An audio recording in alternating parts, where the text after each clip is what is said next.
Ces lois doivent être abrogées. S'ajoute à cela le pacte de stabilité de Guy Mercosi, le pacte de responsabilité et maintenant le pacte de solidarité. Pour ce dernier, je ne sais pas si je dois rire ou pleurer. Si on ajoute le report de 6 mois d'augmentation des retraites ainsi que la non-réactualisation du barème d'imposition, tout cela a eu un effet dévastateur sur l'électorat de gauche que nous devons prendre en considération. Cela m'amène à évoquer le projet de loi portant l'acte 3 de la décentralisation, de révision générale des politiques publiques en réforme de collectivités territoriales. Le processus de réforme de l'État est devenu un dogme au service de la doctrine budgétaire. La modernisation de l'action publique, la MAP, constitue le nouvel avatar de cette pensée unique, pouvant se résumer à ce slogan « faisons toujours plus, avec toujours moins ». Je suis convaincu que si nous n'inversons pas la tendance en s'attaquant au véritable mal qui ronge notre société, c'est-à-dire la finance, si nous ne prenons pas la mesure des défis qui se présentent, les larmes que nous verserons alors ne changeront rien.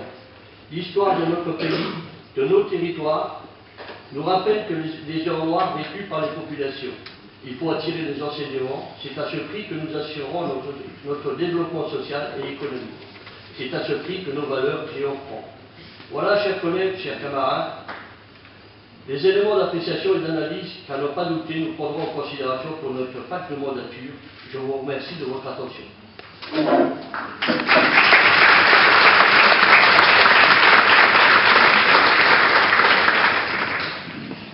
Bien, si le micro veut bien tenir, je vais continuer, parce qu'il est normal qu'à l'issue de 6 ans de mandat, à l'occasion du récent scrutin, je nous souhaite des débats fructueux et respectueux, avec pour fil conducteur l'intérêt des citoyens qui nous ont élus.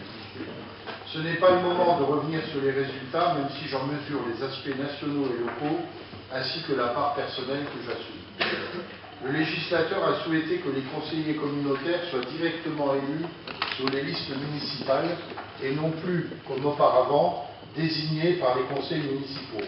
En conséquence, les oppositions municipales siègent donc désormais à égalité de droits et de devoirs. Je suis d'ailleurs convaincu que l'évolution inévitable du millefeuille institutionnel n'est pas achevée et que la place de l'intercommunalité est appelée à croître sans remettre en cause la commune, échelon de base de la démocratie. Le scrutin a profondément bouleversé la physionomie politique de notre vallée, 5 des 10 maires sortants, dont moi-même, ayant été battus. Il n'en demeure pas moins que la gauche, dans toutes ses composantes, conserve une nette majorité au sein de cette Assemblée. À partir du moment où, au sein de la sensibilité politique, il n'y a pas eu consensus pour considérer que ma défaite à Florange ne m'empêchait pas de poursuivre ma tâche de président, j'ai fait le choix de ne pas me représenter.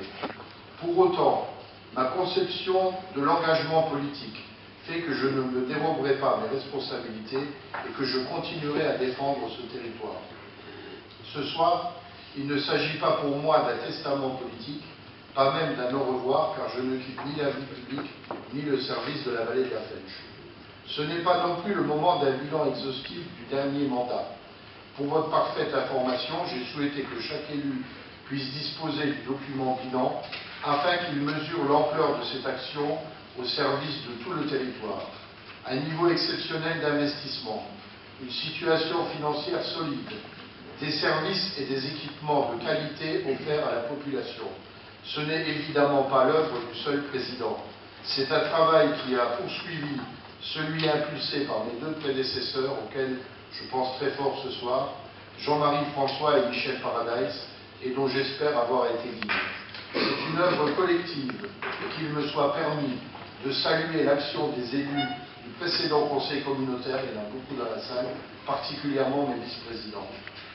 Je laisse à mon successeur un bel outil qu'il lui faudra préserver, et d'abord un personnel compétent et motivé. Merci à l'équipe de direction, au directeur général des services, Jean-Philippe Zibert, et à toute son équipe pour leur haut sens du service public. Ce fut un grand plaisir que de travailler avec eux. Vous aurez à délibérer rapidement des orientations budgétaires et à voter le budget primitif. Ce budget sera forcément marqué par la transition et la continuité, celle des projets en voie d'achèvement. Il appartiendra ensuite à l'Assemblée communautaire d'arrêter le projet de territoire. Là aussi, le sillon est tracé, celui de l'aménagement du territoire, du développement économique et des services à la population. Les grands projets sont sur la table.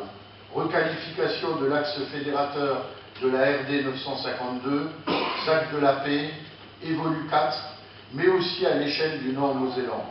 Ma fierté aura été d'avoir tant contribué au lancement du projet Europort ou encore à la création du Cinélon pour valoriser les déchets ménagers à l'échelle du Nord-Mosellan. Il faudra aussi mettre les bouchées doubles pour changer l'image de ce territoire, affecté gravement par des décennies de crise, comme par le récent conflit dit de Florange, occultant que la Fench est aussi terre de projets et de volonté. Mon vœu sera enfin que l'esprit fédérateur du G6 à l'échelle du Nord-Mosellan puisse perdurer malgré un climat de crispation généralisée résultant de la loi impitoyable des vainqueurs. Nul ne devrait oublier la nécessité de se rassembler quand l'intérêt général l'exige. Ce fut ma méthode de travail et c'est ce message que je veux laisser au moment de quitter ce fauteuil, fier du travail accompli, mais toujours aussi combatif dans mes valeurs et mon engagement pour ce territoire que j'aime. Je souhaite bonne chance et pleine réussite au futur président et à l'équipe qu'il proposera. Merci pour votre attention.